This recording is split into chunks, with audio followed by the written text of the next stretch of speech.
We basically have the attitude that you can't make a good deal with a bad person. How do Berkshire and Berkshire companies protect themselves against lawsuit-heavy lawyers? And is it possible for American businesses to survive the financial and time-consuming costs of dealing with lawyers? It's a good question, and we've probably had less litigation than any company with a $25 billion market value in America. But it's and we were sued one time at Blue Chip Stamps. What was it for, Charlie? How many billion by some guy? Lots. Yeah, it was. You cannot protect yourself against lawsuits, and there's certainly a lot of frivolous ones. It's not been a drain on our time or money, but particularly time to date. And I think one thing you'd have to do is that if you ran into anything of that sort, you would not pay, and you would try to make life comparably difficult for the other party as they made it for you. But that has not been our experience so far. Charlie? Yeah, well, I can tell an Omaha story on that one, which demonstrates the Berkshire Hathaway technique for minimizing lawsuits.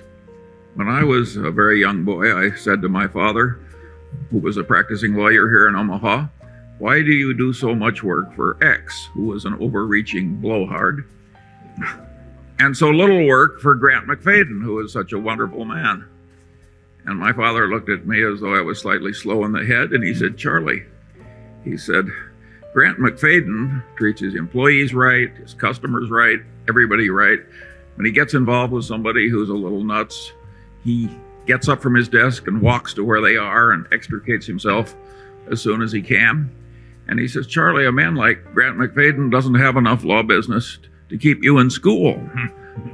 "Ah, but X," he said, "he's a walking minefield of continuous legal troubles, and he's a wonderful client for a lawyer." Now, my father was trying to teach me, and I must say it worked beautifully, because I decided that I would adopt the Grant McFadden approach. And I would argue that Warren independently reached the same approach very early in life. Boy, has that saved us a lot of trouble. It is a good system.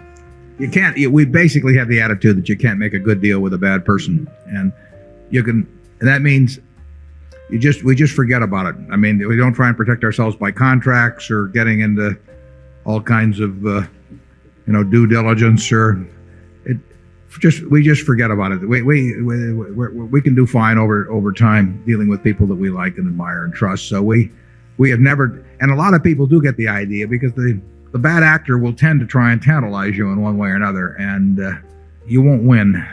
It just pays to avoid them. We started out with that attitude, and maybe one or two experiences have convinced us even more so that that's the way to play the game.